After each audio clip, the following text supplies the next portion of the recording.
श्रीकृष्णांचा जन्म व्हायच्या 15 मिनिटं अगोदर त्यांना एका टोपलीमध्ये फुलं, त्यासोबतच काकडी ठेवून वरून वस्त्र अंथरून त्यांना झोपवून ठेवायचं आहे. त्यानंतर चौरंगावरती वस्त्र अंथरून दिव्याची पूजा करायची. त्यानंतर गणपती बाप्पांचा पंचोपचारे अभिषेक करून त्यांची पूजा करून घ्यायची आहे.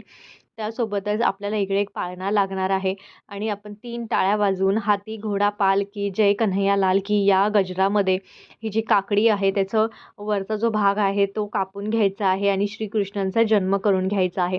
सतत मुखामध्ये ओम नमो भगवते वासुदेवाय नमः किंवा मग हाती घोडा पालकी जय कन्हैया लाल की ह्या मंत्राचा उच्चार करावा.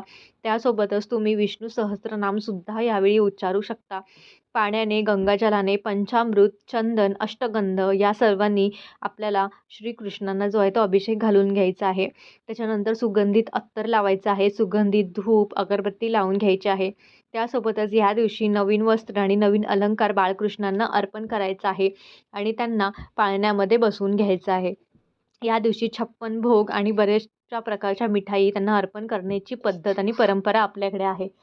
पण जर तुमची परिस्थिती नसेल किंवा तुम्हाला जमत नसेल, तर तुमच्याकडे जेवढ्या वस्तू आणि साहित्य उपलब्ध आहे, तेवढ्यात तुम्ही जरी खऱ्या मनाने, श्रद्धेने आणि प्रेमाने केलं तरी त्या गोष्टी देवांपर्यंत पोहोचल्या जातात. त्यामुळे जेवढं तुम्हाला शक्य आहे, तेवढा नैवेद्य तुम्ही इकडे बाळकृष्णांना दाखवू शकता. आता त्यांना पाळणा म्हणून जो पाळणा आहे तो हलवायचा आहे, त्यांची आरती करायची आहे आणि त्यानंतर जो आहे तो उपवास सोडायचा आहे. व्हिडिओ आवडला असेल तर व्हिडिओला एक लाईक द्या आणि चॅनलला सबस्क्राईब करायला विसरू नका.